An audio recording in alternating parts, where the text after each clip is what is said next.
आपल्या महाराष्ट्रामध्ये अशी अनेक गणेश क्षेत्र आहेत जे आपल्याला माहीत नाही आहेत. जसं मी तुम्हाला सांगितलं की बीडपासनं 5 किलोमीटरवर नामलगाव नावाचं एक क्षेत्र आहे. त्या ठिकाणी देव ऋषी भृशुंडी ऋषी हे त्यांच्या अगोदरच्या याच्यामध्ये ते लुटारूचं काम करायचे. म्हणजे त्यांचं नाव नाम्या कोळी असं होतं. आणि त्या जंगलामध्ये भाग्यवशामध्ये मुदगल ऋषी त्या जंगलातनं जात होते आणि त्यांच्यावर त्यांनी शस्त्र उगारलं. परंतु मुदगल ऋषींचा ते महागाणपत्य असल्यामुळे त्यांचा प्रभाव इतका होता की तो नाम्या कोळी अंतर्बाह्य बदलला आणि शरण गेला की त्याला सगळी पापं त्याची आठवली अनेक त्यांनी केलेली. आणि तो म्हणला की मी आयुष्यभरात फक्त पापच केली, आता माझा उद्धार करायचा मला मार्ग दाखवा.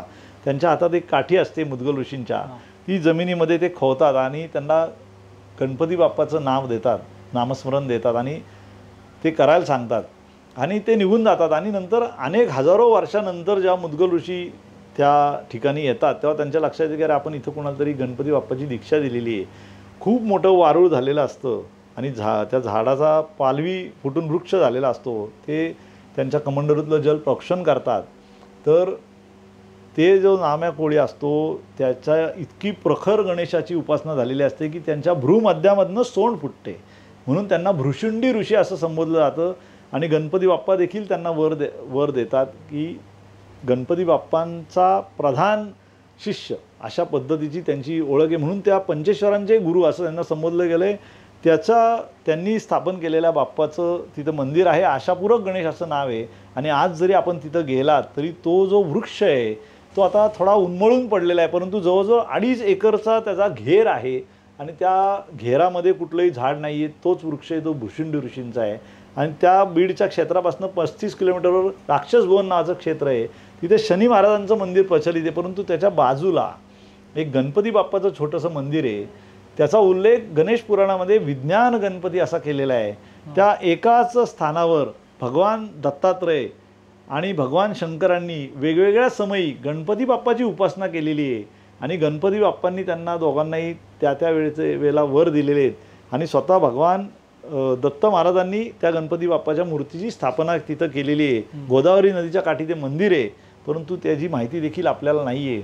तसंच कार्तिक स्वामींनी आपल्याला वेरूळ माहिती आहे, वेरूळच्या इथे आपलं घृष्णेश्वर हे ज्योतिर्लिंग माहिती आहे. त्याच्या बरोबर समोर हे कार्तिक स्वामींनी गणपती बाप्पाची उपासना केली. 1-1 लाखाच्या पटीत अनुष्ठानं त्यांनी केलेली आहे. मग बाप्पांनी त्यांना वर देऊन त्यांचं जे काय संकट होतं, मागणी होती ती पूर्ण केली. ते मंदिर कार्तिक स्वामींनी स्थापन केलेलं आहे.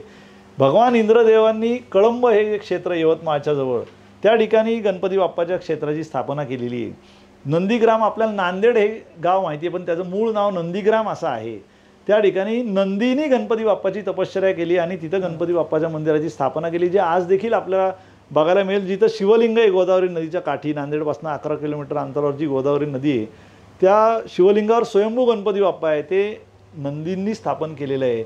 आणि आपल्या तुमच्या वीर क्षेत्राच्या जवळ पुरंदर तालुक्यामध्ये आपल्या सर्वांना परिचित असलेलं चतुर्मुख नावाचं जे स्थान आहे त्या ठिकाणी ब्रह्मदेवांनी गणपती बाप्पाची तपश्चर्या केलेली आहे.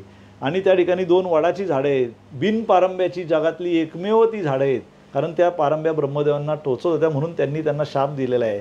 परंतु त्यांनी गणपती बाप्पाची तपश्चर्या त्या ठिकाणी केलेली आहे. आणि जी करा नदी आपण आज म्हणतो तिचा उगम तिथं आहे. त्याचं पुराणातलं नाव ब्रह्मकमंडलू नदी असं आहे. ती ब्रह्मदेवाच्या कमंडलूतनं प्रवाहित झालेली नदी आहे. आणि ती नदी मोरगाववरनं नंतर काटेवाडी सोनगावला त्याचा संगम होतो, नीरा नदीचा आणि करा नदीचा. त्या संगमावर भगवान विष्णूंनी तपश्चर्या केलेली आहे मोरगावच्या बाप्पाची. आणि मोरगावमध्ये जे मध्यमेश्वर नावाचं मंदिर आहे तिथे भगवान शंकरांनी तपश्चर्या केलेली आहे गणपती बाप्पाची. अशी ही गणेश क्षेत्र आहे.